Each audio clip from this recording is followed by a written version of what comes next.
Baby girl found a German shepherd drowning in the river. What she did next left the town in tears. Sometimes, all it takes is one moment of unexpected bravery to change everything.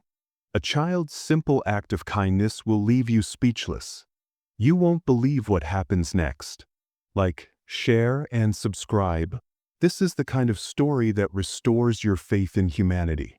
The river was calm that morning, its surface shining like a silver mirror beneath the early sun. Birds skimmed across the water, their wings leaving ripples that quickly disappeared. Along the riverbank, wildflowers bent gently in the breeze, and the world seemed as quiet and safe as a lullaby. A little girl in a blue dress toddled along the edge, clutching her favorite toy in her small hand. She laughed softly as she dropped pebbles into the shallow water, watching them sink and vanish. Her grandmother sat not far behind on the porch of their small house, humming while shelling beans, her eyes lifting every so often to make sure the child stayed close. To anyone watching, it was an ordinary, peaceful day in the countryside. But peace can be fragile. Sometimes it takes only a sound to break it. The little girl paused, her head tilting toward the river. At first, it was faint, so faint she thought it might be the splash of a fish. But then it came again, louder this time, rougher, desperate. A bark. Weak, broken, carried by the water's flow. Her small brow furrowed. She knew the neighbors' dogs barked at cats or wagons, but this sounded different. It wasn't playful. It wasn't proud. It was a cry. Her toy slipped from her hand into the grass as she stepped closer to the water's edge. The river looked the same as before, calm on the surface, but her young eyes searched deeper. And then she saw it. In the middle of the river, caught in the pull of the current, a large shape struggled against the water. A German shepherd. His head bobbed up, then sank, then rose again with effort. His paws thrashed weakly, splashing against the current that threatened to swallow him whole. Each bark that left his mouth was weaker than the last, more bubbles than sound. His eyes, wide with fear, seemed to beg the world not to look away. The girl's tiny hands gripped the hem of her dress. Her heart raced, though she didn't know why. She only knew that what she was seeing mattered, that this dog was fighting for something he could not win alone. She glanced back at the house, but her grandmother had not noticed. No one had. No one but her. She stepped closer, so close that her shoes sank into the muddy edge. The cold water lapped at her toes, but she hardly felt it. "Doggy?" she whispered, her voice trembling with both fear and hope. The shepherd's ears twitched faintly above the roar of the water, and he barked once more, a sound that cracked in half before reaching the shore.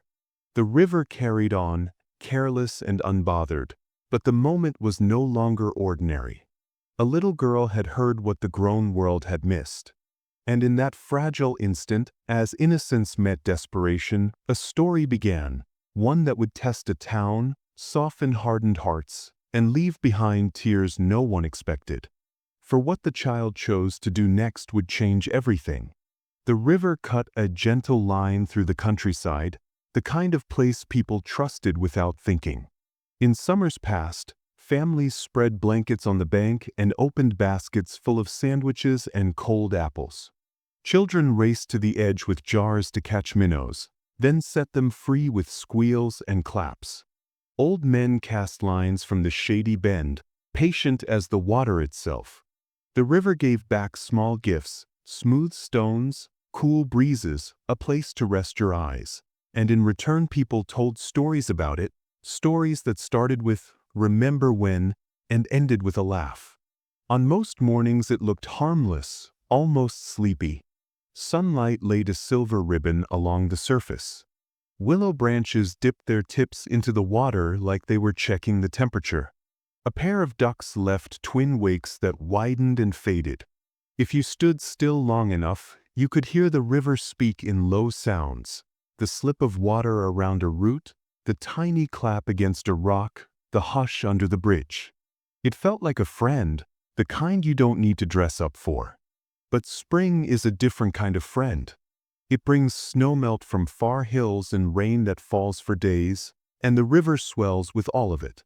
The ground near the bank turns soft and treacherous. A step you took last week without thinking can slide out from under you now. The current that looked gentle in winter becomes a hand you can't pull away from. The town stapled bright warning signs to fence posts: strong current, keep back. Folks nodded when they passed, then cut across the grass anyway because they had always done it that way. The river did not argue. It only ran faster. The little house by the bend faced the water like it was watching over an old friend. On its porch lived a grandmother and her granddaughter, a baby girl who loved a blue dress that swished when she spun. Their days were stitched with small routines. The grandmother woke early, set the kettle on, and opened the door to let the cool morning in. The child toddled out with her toy clutched to her chest, hair sticking up at the crown. They sat together on the steps, each with a cup, tea for one, warm milk for the other, and saluted the day with a soft, good morning. After breakfast, they took a walk along the fence that lined the bank. The grandmother pointed to birds and taught the names she knew. Red-winged blackbird, she would say, and the baby tried to shape the sounds, turning them into her own small music. When they reached the gate, the grandmother would stop and rest her hand on the girl's shoulder. "We don't go down there today," she'd say, nodding at the river. "It's fast now. We stay on the path." The words were simple and kind, not a scold, just a promise to be careful. The child listened, because love makes rules easier to hear. By noon, the sky often brightened and the water looked friendly again.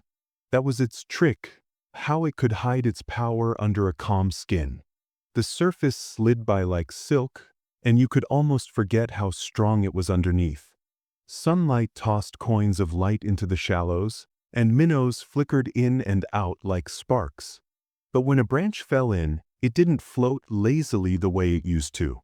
It snapped forward, spun, and vanished around the bend. The river, gentle in its face, clenched its jaw where no one could see. Afternoons were for simple jobs. The grandmother shelled beans in a wide bowl, the soft tap of them like rain on the porch boards. The baby lined pebbles in a row along the step and named them as if they were pets. She loved the one that looked like an egg and the one that glittered when she held it to the sun. Sometimes neighbors passed on the road and lifted a hand. "Water's high," someone would call. "Yes," the grandmother would answer. "We're keeping back." They shared a look that meant they knew things could turn in a heartbeat. On one such afternoon, the air felt washed clean by last night's rain. The grass held drops that sparkled and soaked hems. A breeze pulled at the laundry on the line, and the sheets billowed like sails. The river ran full and strong, its voice a little louder than yesterday, carrying bits of bark and pale leaves. It looked, from a distance, almost polite. Up close, the bank left damp streaks on ankles and the mud sucked gently at shoes. The baby girl played a few paces from the porch while her grandmother sorted letters at the kitchen table inside, the door propped open with a boot. The child rolled her toy along the boards, then along the packed dirt, following it with a soft hum. She loved the game of hiding the toy behind her back and then finding it again with a gasp, like magic she could do herself. Between the house and the fence, the ground sloped gently, and from there she could see the glimmer of the river through the gaps in the rails. A dragonfly darted past, bright as a jewel, and the girl followed it with her eyes, mouth open in delight. It flicked toward the water and hovered, then zipped away. The girl took 2 small steps closer to the fence, her shoes leaving half-moons in the soft earth. She pressed her palm to the rail and peered through. The river ran by, steady and sure. A goose honked upstream and drifted with the current, looking smug like geese do. The girl laughed at it, a breathy little sound. The wind paused. All the tiny noises of the day, the creak of the sign at the path, the whisper of leaves, seemed to fade at once. In the quiet, another sound lifted. It came first as a splash, sharp and uneven, not the smooth noise of water against stone but the messy slap of something fighting. The girl's head tilted. Her toy went still in the dust. She listened, body gone soft and still in that way children know how to do. A second splash, then a third, too quick to be a fish, too broken to be a branch. The sound stretched, then snapped short, like someone pulling and letting go. And under it, so faint she almost missed it, came a sound that wasn't water at all. A bark, but not the full-throated kind that echoes from yards and sends other dogs answering. This was thinner, scraped raw, as if the voice that made it had been swallowed and was trying to climb back out. The girl leaned nearer the fence, pressing her cheek against the wood to widen her view.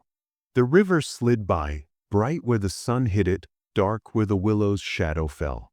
She waited, breathing quiet, counting without numbers. From the middle channel, near the bend where the bottom drops off, a shape breached for a heartbeat, dark fur slicked to a head, two ears tilting, a nose cutting the surface, and then sank again in a churning cough of bubbles. She blinked hard. The shape bobbed up once more, closer to the far bank this time, paws flailing against nothing they could hold. A German shepherd's face broke the water, eyes wide, mouth open in a silent gasp. He barked once, and the sound cracked and fell into the current. The river grabbed at him and tugged, indifferent. The smooth shine of its skin hid the hard pull of its muscle underneath. No one else was on the path. The benches were empty. A truck rattled past on the far road and didn't slow. From a yard 2 streets over came the clink of dishes and a radio playing a cheerful song. The world kept doing its small, ordinary things. Only the little girl at the fence had turned her whole self toward the river's silent emergency. She looked back at the open door where her grandmother's shadow moved across the floor, then forward again at the water. The dog's head rose and fell, the rhythm growing more ragged.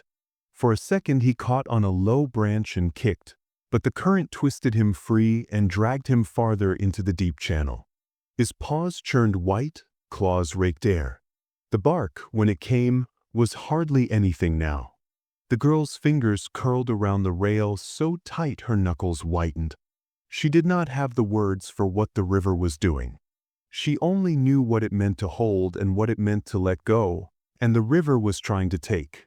She looked to the right, to the left, and saw no one else looking. It felt impossible that she could be the only eyes on him. But the scene stayed wrong in that quiet way. No footsteps on the path, no door opening, no shout from the road.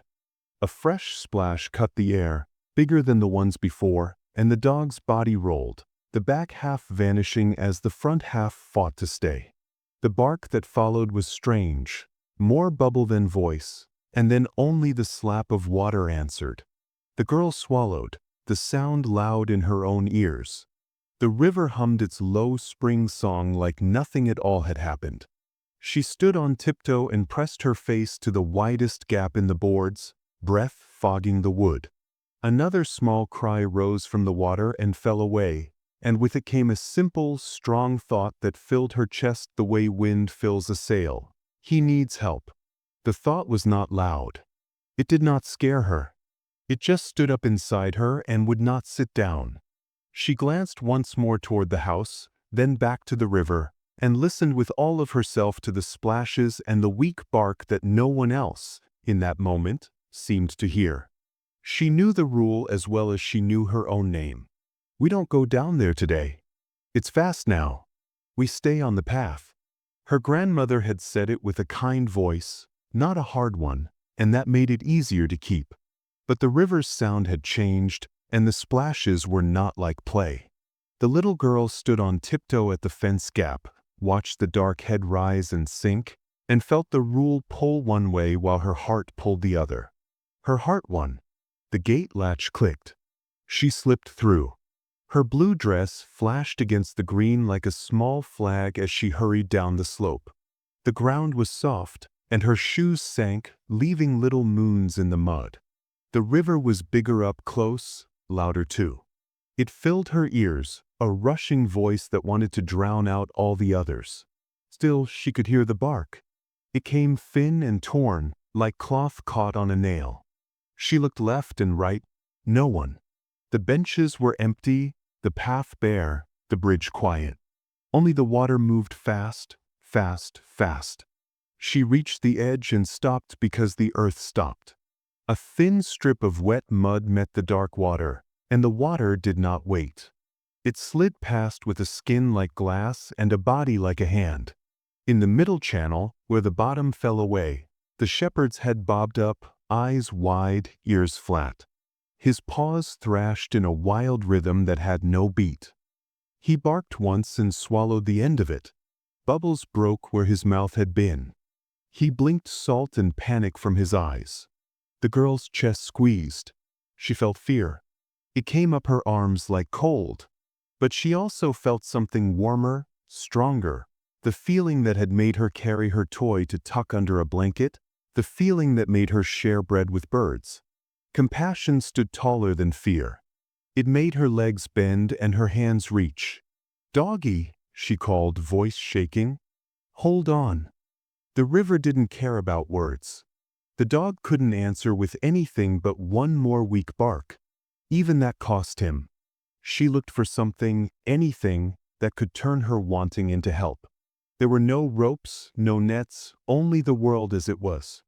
Along the bank lay a snarl of driftwood, pale sticks with the bark peeled off by water and time. She ran a few steps, slipped, caught herself with both hands, and came up with mud on her fingers and a long, thin branch in her fist. It was taller than she was, not heavy but awkward. She dragged it back to the edge, heels digging in. "Here," she said, though he could not hear the word. She lay on her belly the way she had when she watched ants, and she pushed the branch out over the water, arms shaking with the reach. "Take it! Take it!" The shepherd's head rose again, closer now to her side of the bank as the current curled around a hidden bend. For a breath their eyes met. He kicked toward the branch, paws cutting white marks in the brown water. His mouth opened. His teeth clicked on the wood and slid. The branch spun in her small hands. "No, no," she cried, not angry, only scared of losing the chance. She crawled forward an inch, then another, feeling the cold mud soak the front of her dress. The water licked at her fingers. She pushed the branch farther. "Bite it," she begged, the word breaking on the wind. The dog tried. He had so little strength left that even the trying looked like pain. His jaw closed on the smooth bark and held, but the current twisted his body, turning him sideways, tugging his head under. He let go to breathe. The branch bobbed free. The girl gasped. Fear reached up her spine. For a heartbeat, she wanted to run backwards into the safe, dry air and pretend she had only come to look. But compassion would not let her move that way. It turned her head toward the house, toward the kitchen door propped open with the boot. "Grandma!" she shouted, and this time the sound came from the very center of her small body. It surprised her with how big it was. "Grandma! Help!" The river ate her shout and carried it downstream. She shouted again and again. Between the shouts she kept the branch out, stubborn as a weed that grows through concrete. Her arms shook. The shepherd's paws slowed. The current rolled him onto his side, and he coughed without air. "Please," she whispered to no one and to everyone. "Please." A truck rattled over the far road and faded. A bird lifted from the willow and flew. No footsteps came. The river's voice did not soften. The little girl moved the branch a finger width to the left, then to the right, trying to guess the line the water would draw. "Here," she said, "here," as if the word could be a path. The shepherd's head rose, his nose bumped the stick, and his teeth found a better place this time, a knot where the bark was rough. He clamped down. The branch jerked. The river tried to make a circle out of a straight line. The force in the wood pulled at her arms, hard enough to scrape her ribs against the ground. She hooked one muddy shoe against a root and grunted like she had heard grown-ups do when they lifted heavy things. "Hold," she told the dog, voice small but steady. He held. The current whipped his back end downstream so that he floated like a flag from the stick, but the head stayed near her reach. He blinked water and fear and dog at her. Her fingers slipped on the wet bark. She squeezed until her knuckles hurt and felt the branch slide another inch through her hands. "Help!" she screamed again, higher now, thinner. "Help!" She thought she heard something, maybe the porch chair creak, maybe her name, but the water was loud in her ears and the world had narrowed to the stick, the teeth, and the seconds. The branch jerked again as the shepherd's jaw shuddered. He could not keep his grip. He lost it. The stick came free and swung light in her hands. The dog's head went under, and for a heartbeat she saw only the bubble-wet shine of his back. "No!" she cried, and the word broke into two pieces. He surfaced farther away, coughing water, paws a tangle. The river had stolen the distance she had fought for. The branch now reached nothing but cold. Her throat burned. Her eyes stung. "Please," she said to the river, to the air, to God, to anyone who might be listening. "Please help him." She threw the branch toward him, not to strike but to give him one more chance, and the current caught it and spun it uselessly. She scrambled to her knees and lunged 3 steps along the bank, searching for a place that jutted farther out. The mud slicked under her, and she dropped to her hands just in time to keep from sliding into the edge. The near wet instantly soaked her palms and left a chill there that felt like the river trying to pull her fingers in. She did not cry, not yet. Tears felt like giving up, and she couldn't. She filled her lungs and let loose another yell. "Grandma! Somebody!" The word somebody was new in her mouth. It tasted like need. She cupped her hands around her mouth the way she had seen boys do when they called across fields. "Help!" The shepherd's head rose again. He was farther from her than he had been, but closer to the bend that could end him. He paddled the way a tired heart beats. Not enough, not in time. His eyes found the small blue shape on the bank, and something in the look said he knew she was trying, that he did not expect her to be the river's match. He barked one more small, torn bark as if to keep her brave for a second longer. The girl's breath came fast. The world felt like it was leaning. She shoved her hands into the mud and pushed herself back a foot to safer ground, then stood and waved both arms at the road, at the sky, at everything. "Help! Help! Dog in the water!" Her voice cracked and kept going. The words flew and seemed to fall. She shouted until the shout became a sound more than a sentence. A screen door banged somewhere behind her. She thought she heard her name, thin and far.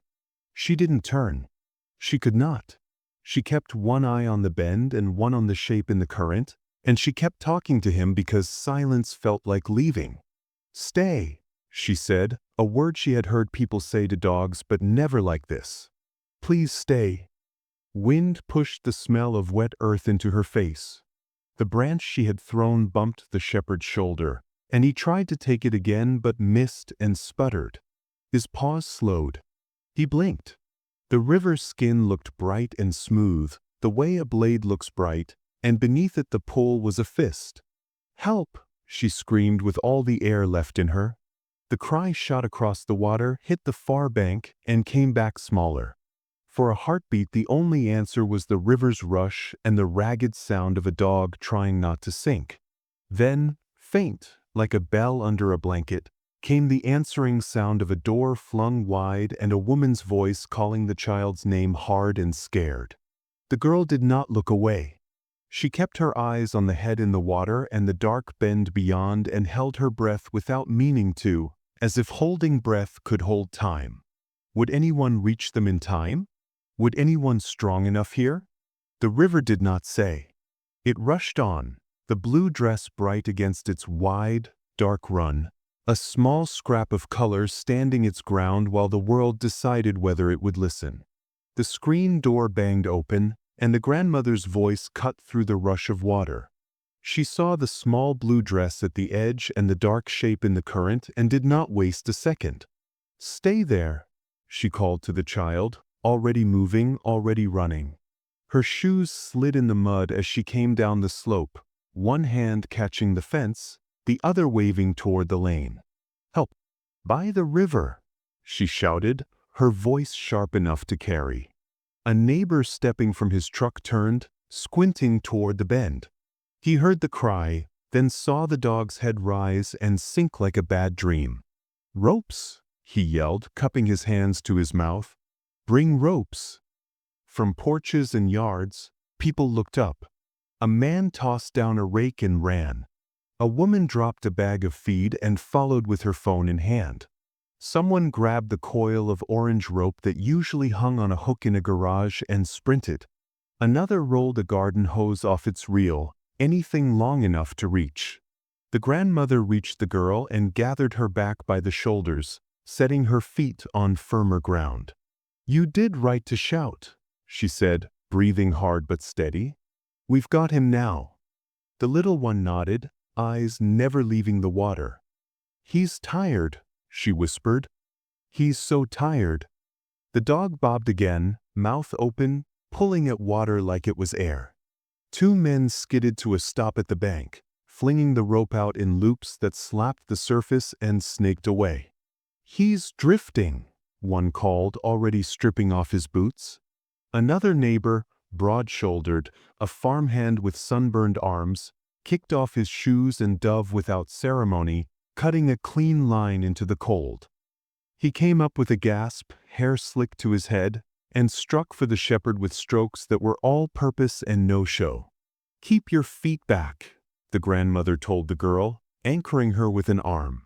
She called to the divers and the rope handlers with the clear calm of someone who had raised children near water.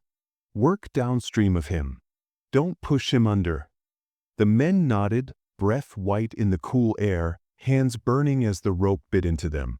The current tugged hard, the same strong hand it had been all week, and it did not care about plans. The farmhand reached the shepherd first and paused, just out of the panic circle where a drowning creature grabs at anything. "Easy, boy," he said, the way you talk to a horse with a nail in its hoof. He slid his palm under the dog's chest and felt it, wire or root or branch, something that held. "He's caught," he shouted, water slapping his mouth. "Something's got him at the back leg." A second man went in with a loop of rope.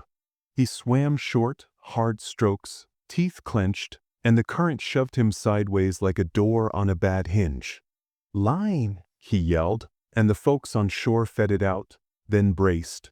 The loop skimmed the shepherd's neck and missed. He tried again. This time it landed, and the dog's ears flicked once at the touch. The rescuer eased it snug, not choking, just steady, while the farmhand kept the dog's head up with both hands under his chest. The shepherd coughed water and a thin, broken bark that sounded like a thank you and a plea in the same breath. "Debris," someone called from the bridge.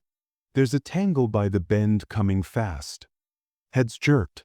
A raft of sticks and leaves, bits of fence, a plastic crate, was spinning toward them like a bad idea. The current aimed it true. "Pull!"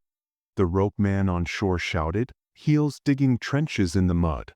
3 more hands joined his, then 2 more, bodies leaning back as if to pull the river itself. The farmhand felt the wire at the shepherd's leg, slick and tight. "It's fence," he grunted. "Old fencing." The second swimmer reached for it and hissed at the sting when it bit his fingers. He dove, came up, dove again, working blind. "Knife!" someone yelled, and a pocket knife flew in an arc and splashed a foot away. He snatched it, thumbed it open with numb hands, and went under. The debris raft hit them sooner than anyone wanted. It smacked the rope and bent it. The men on shore lost a foot and then another in the mud. "Hold the line," a woman shouted, grabbing the rope between 2 men, jaw set.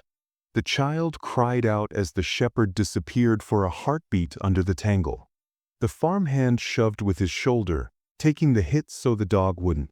He felt the crate scrape his back and bit off a curse. The second swimmer surfaced, knife in his teeth, and sucked air like a man waking from a deep bad sleep.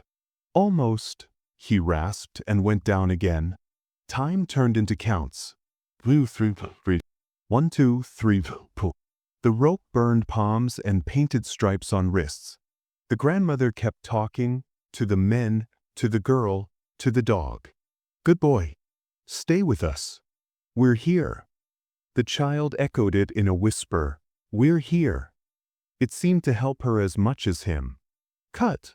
The swimmer shouted from under the surface, voice weird and far. He came up with a spray and a whoop. He's free. The farmhand felt it too, the give where there had been none.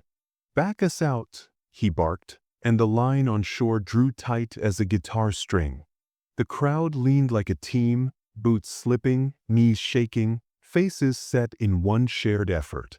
The shepherd moved with them, clumsy and limp, every kick a smaller thing than the last, but his head stayed high between the farmhand's hands. The river made one last mean grab, swinging them toward the deep. The rope dipped, then held. The men on shore found new ground under their heels, shoulders bunching, teeth clenched, and walked the trio in a slow, hard arc toward the shallows. Water went from chest to waist to knee. The farmhand's foot touched rock, and for the first time he let himself feel the cold in his bones. They spilled onto the bank in a heap, men, rope, dog. Mud took them and held them. For a second, nobody moved. Then everyone did. Hands turned the shepherd gently onto his side. He lay limp, sides heaving. Water ran from his fur in black streams and pooled where the grass dipped. His tongue lolled gray. His eyes were open but far away. Give him space, the vet said, arriving at a run, breath high, bag banging against her hip. She dropped to her knees and went to work, fingers finding pulse, palms pressing ribs in a steady rhythm. Come on, boy, she murmured. Cough for me. She tipped his head, cleared his mouth, pressed again. The dog's chest moved under her hands. 1, 2, 3. The crowd held its breath. The baby girl held hers too and then remembered to breathe when her grandmother squeezed her shoulder. The shepherd coughed. It was small, then bigger, and then he heaved a flood of river onto the mud. The sound was ugly and beautiful at once. He blinked, the faraway look sliding a little closer to here. The vet's face changed, relief first, then focus again. Blanket, she called, and one appeared from a neighbor's arms. They tucked it under and over him, rubbing his sides to build heat, to tell his body to stay. The girl slipped free of her grandmother's steady hand and came to the edge of the circle that had formed around the dog. Careful, the vet said gently, but the child only knelt where there was room and laid her small palms on the shepherd's wet fur, one near his shoulder, one lightly on his cheek. It's okay, she whispered, and the words were soft as breath. You're safe. The shepherd's ear twitched toward her voice. His eyes, glassy a moment before, found the blue of her dress. His chest hitched, then settled. The farmhand, mud to his elbows, looked away fast and wiped his face with the back of his wrist, as if sweat could explain his wet eyes. Someone behind him let out a sound that was half laugh, half sob. Let's get him up, the vet said quietly. Clinic now. A door creaked as someone ran to bring a truck as close as the ground allowed. Men slid their arms beneath the dog the way you lift something precious. He was heavier than he looked, all water and bone and will. As they lifted, the child kept one hand on his cheek until the very last second, moving with them, walking beside the blanket as it became a kind of boat on land. Good boy, she told him, step for step. We heard you. We found you. The shepherd breathed out slow, a sound like a tired thank you, and let his head sink into the curve of the blanket. The crowd parted to make a path. The rope lay in the mud like a shed skin, the branch floated aimless at the edge, and the river went on, pretending it had not tried to take anything at all. At the truck, they eased him into the bed on another blanket. The vet climbed up with him and kept a hand on his ribs, counting quietly. The grandmother lifted the little girl and set her in the cab, then climbed in after, one arm around her, the other hand out the window to touch the dog's paw once, quick and kind. Neighbors slapped the tailgate shut and thumped the side twice, a signal as old as farm roads. The engine turned over. The girl leaned out the open window just enough to see the shepherd's face, then whispered one more promise that only he and the wind could hear. "We won't leave you," she said. As the truck pulled away, the town stood in the muddy quiet and felt the kind of tired that comes after doing the right thing just in time. The river rushed on, less frightening now, more honest. And on the shoreline where footprints and paw prints mixed, a small blue dress had left marks right up to the edge, a line where courage met water and called the whole town to listen. The truck rattled into the clinic yard and braked hard. Neighbors rushed to the tailgate and lowered it as if it were the lid on a treasure chest. The shepherd lay on the blanket, eyes half open, chest rising in jerks that sounded too wet to be safe. The vet was already there, sleeves pushed up, voice firm and soft at once. "Easy now," she said. "We've got you." Two men slid arms under the blanket and carried him inside, step by careful step, like they were carrying sleep itself. The clinic smelled like clean floors and sharp medicine. They set him on a steel table that flashed in the light. Water dripped from his coat and pattered on the tray below. The vet bent close, fingers pressed to his ribs, then to the hollow at his throat. "Pulse is weak," she murmured. She tipped his head, opened his mouth, and water spilled out again, dark with river mud. "Near drowning," she said to the room. "Lungs full. We need to clear him."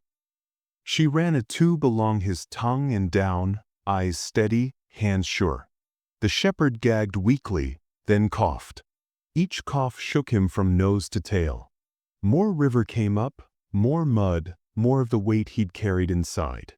"That's it," the vet coaxed. "Let it go." She held his jaw and rubbed his chest until the cough turned to a rasp. She eased the tube out and fit a soft mask over his muzzle, its clear cup fogging with every slow breath. "Oxygen," she told the grandmother, who stood near with the child in her arms, both of them too still. "It will help him breathe while the swelling goes down." The vet's hands kept moving. She parted clumps of fur and found bruises the color of storm clouds along his ribs and hips. There were old scars, too, pale lines that told a story of hard days before the river, thin meals, rough ground, a life without kind hands. On one paw, the pads were raw, cracked wide like dry earth. Along his back, a patch of skin was rubbed bare where something once rubbed him wrong for too long. Long neglect, the vet said, not to scold anyone in the room, but because the truth had to be said out loud. She clipped the fur away from a vein and slid in a small line. Clear fluid started its slow drip. "He's dehydrated. Starving. We're going to warm him and get fluids in. Antibiotics for the lungs. Then we wait." The waiting sounded simple when she said it. It did not feel simple at all. They lifted him from the table to a thick bed in a kennel, the kind with a low door and soft blanket. The oxygen tube ran through the bars and sat easy on his face, tied with a gauze loop so it wouldn't slip. A heater hummed low. The vet tucked a dry towel under his head. "No crowds," she said gently to the people in the doorway. "Give him quiet. He needs all his strength for breathing." Most of the neighbors eased back outside. They spoke in low voices, promising to return with what they could bring. The grandmother set the little girl down on a stool by the kennel door. The child reached both hands to the bars and gripped them like the rails of a tiny ship. The shepherd's eye slid open a bit at the sound of her shoes on the tile. It found her blue dress, then closed again, as if just locating her was a kind of rest. "Sweetheart," the grandmother whispered, kneeling so her face was close. "We can sit for a while. But if the vet asks us to step out, we must do that too." The little girl nodded without looking away from the dog. She slid one small finger inside the kennel just enough to touch the blanket, then drew it back, not wanting anyone to worry. "I'm here," she breathed. "It's okay." Hours turned into a slow river of minutes. The vet came and went, checking the mask, changing the drip bag, listening to the chest with a bell that made a small ring of cold on the shepherd's side. Sometimes his breath sped up and rattled. Sometimes it slowed so much the room seemed to hold its own breath to match him. Each time the little girl leaned closer. "You can do it," she whispered. "Breathe." Late afternoon light slid down the walls. The child's feet dangled from the stool and made no sound when they tapped the rung. Someone brought quilts from home, and the vet layered one over the dog's back until the shivers in his legs settled. Someone else left a shallow dish of warm broth just outside the kennel for later. A boy set a small rubber ball on the counter and backed away, shy with the wish he didn't say out loud, for when he wants to play again. The vet offered the child a folded towel for a pillow. "You can rest your head here," she said, "so your neck doesn't hurt." The little girl shook her head once, then laid her cheek on the towel anyway, eyes still on the dog. The oxygen mask hissed a soft rhythm. The heater hummed. Outside, a truck door closed and voices promised, "Back in the morning. We'll check in." Evening brought a wave of town kindness. A basket of canned food appeared with a note, "Use what you need." A pair of thick socks for the girl, so she doesn't get cold sitting there, the note said, came in a paper bag. The butcher's boy dropped off bones wrapped in white paper and stood with his hands in his pockets, trying to look older than he was and failing in the best way. The vet took each thing and set it where it belonged. "Thank you," she said over and over and meant it. The shepherd drifted in and out. When he sank hard, like a stone at the bottom of a clear pool. When he rose, it was with a start and a cough that bent him and made the little girl flinch. Each time, he found the blue dress again with his tired eye. Each time, the child's voice braided itself into the sound of the machines. "I'm here," she said. "I won't go."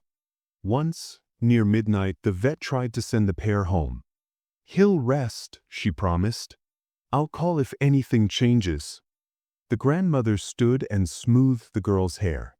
The child looked up at her and then back at the kennel. Her lower lip trembled, not with tantrum, but with fear of leaving someone who might wake and feel alone. The vet saw it and softened. "All right," she said. "One more hour. Then you both need sleep." The hour became 2. The grandmother dozed in a chair with a quilt around her shoulders. The girl stayed on the stool, cheek on the towel, eyelids sinking and rising like slow birds. Twice, the shepherd's breathing caught, and twice, when the child's hand touched the bar and her whisper came, "It's okay, it's okay." The breath stuttered back into its small pattern. The vet watched that and did not try to explain it. Not everything can be explained by charts. Some things are pulled back by other things you can't put in a bottle. The sound of a soft voice, the promise of a small hand that won't let go. By morning, the worst of the water had left his lungs. The rasp was still there, but the mask fogged in a steadier way, and the line of clear fluid ran slower, by plan. The vet listened again and nodded. "We're turning a corner," she said, careful with the hope. Not out of the woods, but not lost in them either. The little girl finally slept then, folded over the stool like a question mark. One hand slipped under the kennel door to rest on the edge of the blanket. When she woke with a start, the first thing she did was check the dog's face. He had his eyes closed, but his ear moved toward the tiniest sound she made. "Hi," she whispered, voice rough with sleep. "I'm still here." Word spread that the dog was fighting. The stream of visitors returned, gentle and sure. A teacher came with a box of books for the waiting hours. A carpenter came with a small, low ramp he had built overnight, for when he needs help standing, he said, and left it by the door. A woman from the next street brought jars of homemade broth, labeled with tape, chicken, beef, gentle for tummies. The vet smiled at that and warmed a bit to offer on a spoon. When the shepherd licked at the edge, just once, the room exhaled a little. The girl would not be moved far. She ate toast on the stool and sipped milk while watching the rise and fall of the dog's chest. When she had to use the bathroom, she ran, and the minute she returned she pressed her palm to the bar to tell him she was back. He seemed to know the difference between her footsteps and any others. The vet noticed that too. "He's choosing to stay," she told the grandmother in a quiet voice, "and I think she is part of his reason."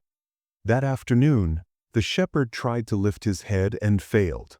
The effort left him panting, eyes glassy with pain. The vet reached to steady him.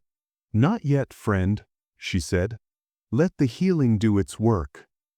He let the head sink and lay long, then rolled one eye toward the child and watched her like a man watches a lamp in a storm.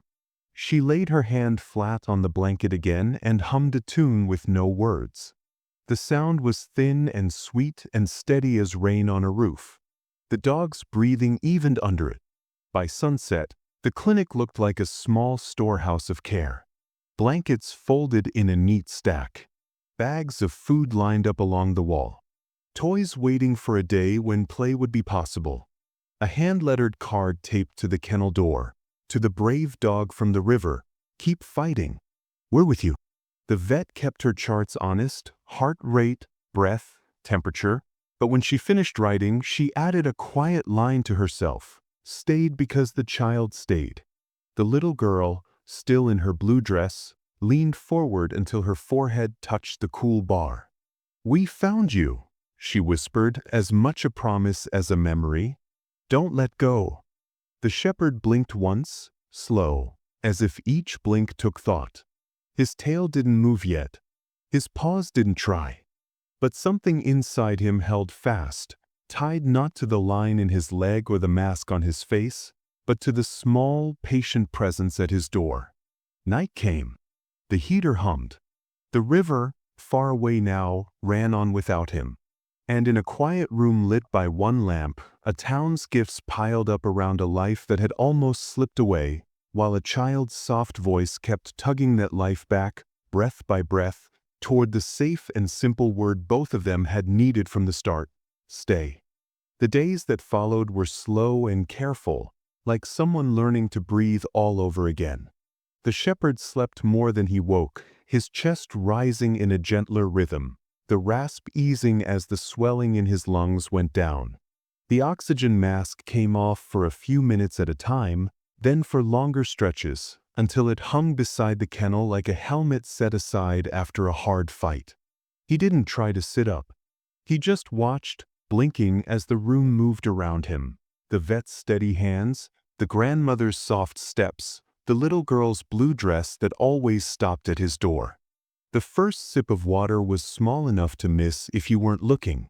The vet warmed a little broth, held the spoon to his mouth, and waited. He sniffed, turned his head away, then came back as if his body remembered something his mind didn't trust. His tongue touched the surface. He licked once. The spoon trembled in the vet's hand, not because she wasn't steady, but because the moment was. "Good," she murmured. "That's it." He took another lick, then another. The little girl's smile rose slow and bright, as if someone had turned on the sun inside her. She came with her small rituals each day. A crust of bread wrapped in a napkin. A soft brush borrowed from the vet, the bristles worn gentle. She would sit cross-legged by the kennel and talk to him in a voice as light as the steam that lifts from tea. "Just little bites," she'd say, breaking the bread into crumbs no bigger than her fingernail and offering them through the bars. He learned the shape of her palm and the smell of the butter that sometimes lingered there. He learned that this small hand never hurt, only gave. When crumbs were gone, she'd hold the brush and wait until he rested his head where she could reach. Then she'd sweep slow strokes along his cheek and down his neck, avoiding the sore places the vet had marked with her eyes. The brush ran through wet fur and found a new shine, a promise that a coat can come back after water and neglect have taken it. Standing came later. The carpenter's little ramp lay ready by the kennel door, a patient piece of kindness waiting for its purpose. The shepherd shifted one morning, tried to push up, and sagged back with a low sound he didn't mean to make. The vet was there with a calm hand. "Not yet," she said, and he believed her. The next day, he tried again. This time the little girl set her hand against the bars as if it could be a wall for him to lean on. He planted his forepaws, pressed, trembled, paused, tried again, and rose. All the way? Not yet. Halfway, then 3/4, then shivering straight.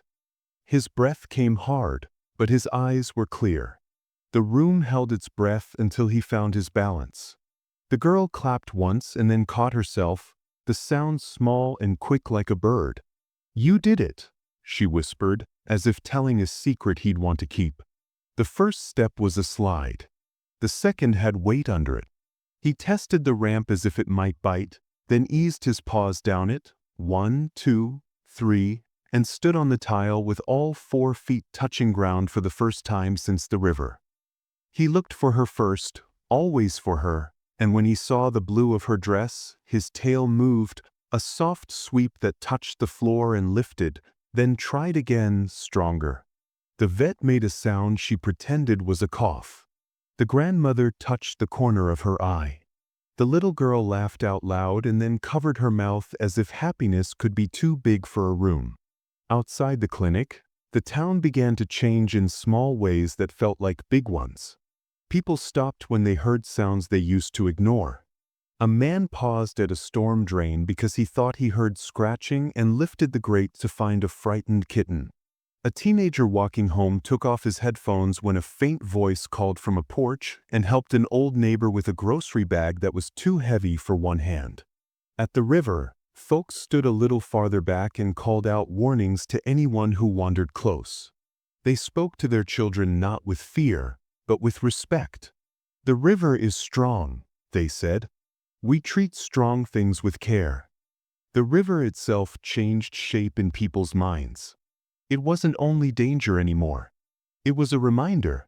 They saw the bend where the current takes hold and thought of second chances, of hands on a rope, of a dog's head breaking the surface when it mattered most.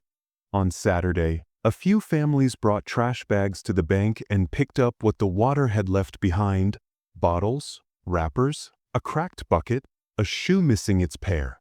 Someone stuck a little sign in the soft ground near the path: "Leave it better than you found it." No one knew who had written it, but everyone read it. Back in the clinic, loyalty grew like a vine wrapping around a house, quiet, steady, changing everything it touched. The shepherd's eyes found the little girl before they found the door, the vet, or the bowl. When she stepped out of the room to wash her hands, he lifted his head and watched the empty space where she had been. When she came back, he set his chin down again, and the air in his chest seemed to move easier. If a trolley rolled too loud or a door clicked hard, he didn't flinch the way he had before, not if her voice came right after. "It's okay," she'd say, and it was. She fed him little meals often, soft things the vet approved, pieces of chicken torn small, bread soaked in broth. He took them from her fingers with a care that made the vet shake her head and smile. Between bites, the brush made its slow paths. His fur lay smoother day by day. The bald patches didn't seem so bright against the rest of him. The smell of river left him, replaced by the warm, clean scent of blankets dried in sunshine. There were moments that felt like celebrations even though no one called them that. The morning he stepped outside for the first time, the door opening to a square of pale light, he sniffed the air and closed his eyes as if it were soup he could drink. The wind touched the back of his ears and the scar along his hip, and he let it. He stood at the edge of the small yard, the little girl beside him, the leash loose in her hand like friendship, and he looked toward the line of trees where the river ran out of sight. He didn't step forward. He just looked, then looked down at her, then back at the trees, choosing this side of the door and this small person and this patch of sun where life made sense. The town's gifts kept coming, not because the dog needed more blankets, but because people needed to give them. A baker sent rolls before dawn, for whoever is keeping watch. A boy pressed 2 smooth stones into the vet's hand with a shrug. For the dog, he said, as if beauty could help a wound knit. A woman who didn't like dogs came in with a bundle of towels and left with her hand shaking, surprised by her own softness. The shepherd learned a new job that wasn't guarding a river or surviving a hard world. He learned to guard a feeling. When the little girl left to nap in the cot the vet had set up in the office, he stood at the kennel door, not barking, just steady, until he heard her small breath go deep. When a stranger stepped too fast toward her, he moved one paw to place himself in the line between them and lowered his head, not a threat, only a line drawn with love. The vet watched and nodded. "He is hers now," she said, and the grandmother's smile said she knew. Word of the change traveled in waves. A notice board went up by the grocery with 3 columns: lost, found, heard. Under heard, people pinned little notes: crying cat under porch, brought inside, warm now. Knocking at Mrs. D's, loose shutter fixed. Quiet voice at the river last night. Was the wind this time, but checked anyway. The town became a place where checking was the habit, not the exception. One afternoon, the little girl fell on the clinic floor and skinned her knee. The sound she made was small and sharp, nothing compared to the call she had given the river, but it was enough. The shepherd rose too fast for his still tired body and stood over her, legs braced, nose to her hair, as if his breath could blow the hurt away. The vet knelt with a bandage and a smile. "I've got her," she told him. He didn't move until the girl sniffed, nodded, and touched his cheek. "I'm okay," she said. His tail thumped once against the wall, a deep, certain sound. When evening came, the clinic's front windows caught the river's last light and held it like a memory. The little girl would sit on the step with her bread napkin folded in her lap, the shepherd's head on her knee, and the grandmother close enough to catch either of them if the world tilted. Cars slowed now when they passed. People lifted their hands and smiled. Some stopped and sat a spell, telling small stories about the day, who had helped whom, what sound they had listened to even when it seemed like nothing. The river sang its spring voice beyond the trees, not softer, but somehow kinder. The first real wag, that wide, loose, happy sweep that starts at the tail and shakes the whole dog, came when the girl dropped her crust by accident and giggled at herself. He reached for the bread, paused, looked at her, then wagged as if to ask permission. She laughed again and patted his neck. "Go on," she said, and he took it as gentle as a promise kept. By then it was clear to everyone that he would not let her out of his sight if he could help it. If she stood, he stood. If she dozed, he watched. If she stepped into sunlight, he moved to put himself between her and the place where shadows started. He did not cling in a frightened way. He stayed in the kind of way that makes a person stand straighter, that tells a child, without a single word, "You are safe because I am here." And slowly, as his steps grew stronger and her hand grew surer on his collar, the town understood that the ripples from one saved life had reached their doors. They found themselves listening to more than the river. They listened to each other. They started carrying spare leashes in car trunks, spare sandwiches in bags, spare minutes in their busy days. The river that had almost taken became the reason they gave. The dog who had almost let go became the reason they held on. When night settled and the clinic lights dimmed, the shepherd curled on his blanket with the little girl's toy resting near his paw, a gift she had slipped inside when she thought no one was looking. He breathed steady. She hummed. The grandmother turned the sign on the door from open to closed and left it unlocked for the vet who would check once more before sleep. The world was quiet in the best way. Somewhere beyond the trees, Water moved over stones. Somewhere in a dozen houses, people slept easier because, today, they had stopped to listen. And inside the small, warm room, a tail tapped the floor, soft and sure, keeping time with the steady, gentle rhythm of a second chance. Market day came with sun on the rooftops and the smell of warm bread floating down the street. Stalls opened like bright boxes, apples stacked in neat pyramids, jars of jam glowing red and gold, flowers standing tall in tin pails. People drifted in with baskets on their arms and time in their pockets. And down the center of it all walked a small girl in a blue dress, her hand resting gentle on the neck of the German shepherd who had learned to breathe again. He moved steady at her side, not pulling, not lagging, watching the world the way a good guardian does, calm eyes, alert ears, a body that said nothing bad would cross the line where the child stood. His scars were still there if you looked, a patch along his hip where fur had not yet come back, a thin line across his shoulder. But he carried them like history, not like hurt.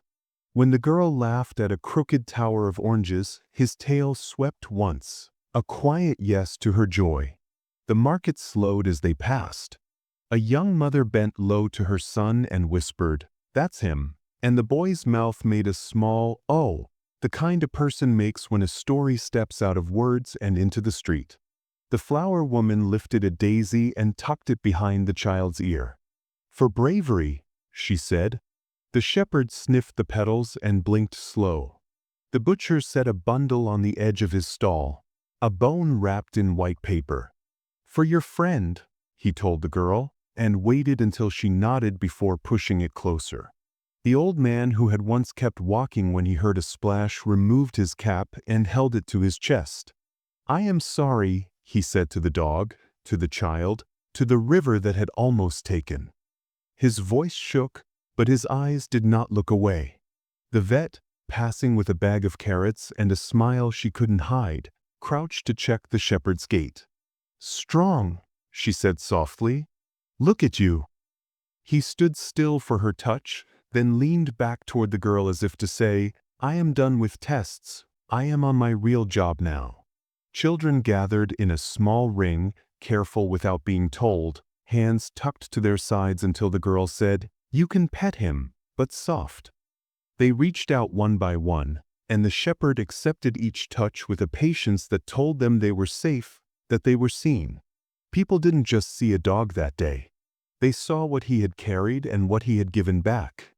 They saw survival and loyalty walking on four legs, keeping time with a child's small steps. In the quiet that followed the whispers, you could feel something settle inside the town, like a stone finding its place at the bottom of clear water. The story had changed them, and now they were changing the places where it had happened. Work at the riverside began with shovels and ended with promises. Men and women cleared the banks of the junk the water had brought, bottles, wire, an old tire that had collected so much mud it felt like a wheel of earth. They set new posts in the ground and ran a sturdy rail along the path where people liked to stand and look. Bright rings hung on hooks every few yards. Throw lines coiled neat, a small sign below each that said, "For anyone who needs it." The muddy slope where the grandmother had slipped was terraced into safe steps, packed with gravel that held firm even when the rain came. A little platform reached out just far enough for fishing and no farther, its edge painted with a stripe that said, "Here is the line. Respect it." They didn't erase the bend where the current takes hold. You cannot change the nature of a river by telling it a good story. But they met its strength with their own kind of strength, thoughtful, steady, prepared. A teacher brought her class down with notebooks and asked them to write what they heard when they listened to water. Some wrote hush. Some wrote rush. One wrote, "It says be careful and be kind." The teacher nodded and pinned that page to the notice board near the path. At the center of the new park, where the ground meets the view and the sun warms a person's back in the late afternoon, the town set a bench. It was smooth and simple, the kind of seat that asks you to stay a while. On its back, a small metal plate was fixed with 4 quiet screws. The words were plain enough to fit in a child's mouth, for the cries once ignored. People read it and sat down and looked long at the water. Some cried without noise and wiped their faces with the sides of their hands. Some didn't cry at all but felt something loosen that had been knotted for too long. They asked the girl if she would help with the bench the day it was set. She stood beside it in her blue dress, the shepherd by her knee, and held a ribbon while the mayor made a short, careful speech. No one talked about blame. They talked about listening. They talked about how a town is a place you make every day with your eyes and ears and hands. When the ribbon snipped and the small crowd clapped, the dog looked up at the child and then at the river and thumped his tail twice, as if to count the beat. "Does he have a name?" someone asked, not because a dog needs a name to matter, but because a name makes a story easier to carry. People had called him the shepherd and the brave one and the dog from the river. Those names had done their work.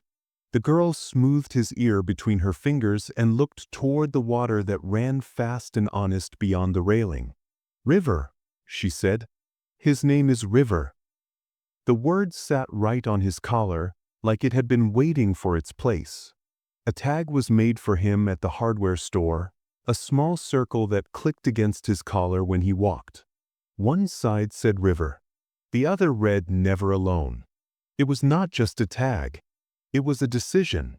From then on, River walked the town the way good news walks, at a pace everyone can meet. He went to the market on Saturdays and the schoolyard on Fridays when the bell rang and children poured out like birds from a hedge. He rested under the shade of the grocery awning and watched the door, tail tapping when the girl came back with milk in one hand and a biscuit in the other. He stopped at porches where old men sat and let them scratch the soft place between his eyes, and he paused at strollers so babies could grab 2 handfuls of fur and feel what steady is. The pledge people made to each other did not need a big meeting or a loud vote. It lived in the way they answered sounds. A faint meow in a culvert brought 2 neighbors with a flashlight and a towel. A soft crying down the block at dusk brought 3 women to a door with tea in time. A tight voice on the phone from a teenager who said, "I'm okay, I'm just," was enough to send a mom in her slippers, no questions asked, only her car keys and a coat. At the river, a low grumble after a night of rain sent the mayor down to check the rings and the ropes and the steps, hands on each thing, making sure the promise held. On the notice board by the path, people pinned small notes in a row. Heard, squeaking at the church, bat stuck, freed. Heard, dog barking at 2 a.m., checked. Coyote, all safe. Heard, quiet crying, sat with her, called her sister, better now. Some notes signed a name. Some didn't. Every note felt like a stitch in a rip they hadn't known was there. River took the girl to the bench sometimes and put his chin on the seat while she traced the letters with her finger. For the cries once ignored. She didn't read them out loud every time. She didn't need to. He looked at the water and then at her, and she would tell him a small story about her day, how the cat from the feed store had slept in the window, how the wind had made the laundry snap, how the pie had bubbled over and made the kitchen smell like sugar long after dinner. He listened the way he had learned to listen to breath, patient, steady, ready. People still slipped sometimes. Someone still walked past a sound once in a while, too tired to turn. But the town had taught itself to turn back, to try again, to ask the next person, "Did you hear that? Should we check?" And most days someone did. On the anniversary of the rescue, the town gathered by the park in the hour when light turns the river to metal and then to glass. No speeches this time. Only a quiet circle of faces. The grandmother squeezed the vet's hand. The carpenter ran his palm over the rail he had sanded smooth. A teenager who had once kept his headphones on pulled them down around his neck and listened to the water with everyone else. The little girl, taller now by a few inches that felt like miles, stood with River leaning against her leg. His coat was thick, his eyes bright. When the wind tugged at her dress, he shifted to keep her from stepping back too close to the edge, a habit he would carry all his days. Someone began to hum, just a line of a tune, and others picked it up without words. The river moved on, strong and honest, and the town moved with it, stronger for the promises they had kept, softer for the ones they would keep next. When the humming faded, the girl bent to River and pressed her face to his head. "We heard you," she whispered, though it was a memory now, not a call. His tail touched her ankle and stayed there, a small anchor. People turned toward home in ones and twos. The bench waited for the next listener. The ropes hung ready, bright in the last light. And the pledge that didn't need parchment or pen lived in the ordinary choices of 100 days. Never ignore a cry for help, no matter how faint, no matter how far. The town remembered. And because they remembered, they listened. And because they listened, they loved. Sometimes the strongest voices rise from the weakest cries, and innocence is the first to hear them. What the townsfolk had walked past, what the river had tried to silence, was carried into the world only because a child stopped to listen. The shepherd, now called River, became more than a survivor pulled from dark water. He became a living reminder that loyalty does not fade, even when strength does. His scars told a story of struggle, but his eyes told a greater truth, that life can begin again, that second chances are worth fighting for. Every step he took beside the little girl was proof that compassion, once given, never returns empty. The toddler's courage saved more than a drowning dog. Her small hands, her clear voice, and her refusal to turn away reminded the entire town of something they had forgotten, that humanity is measured not in big moments, but in the way we answer even the faintest call for help. Because of her, a whole community learned to listen again.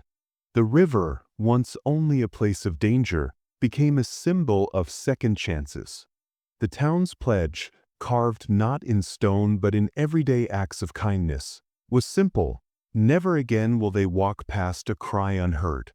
And so the story ends not with loss, but with loyalty restored. A child's compassion became the thread that tied a broken town back together, reminding us all of the truth we too often forget. No cry is too small, no voice too faint. If this story touched your heart, share it with someone who still believes loyalty never fades.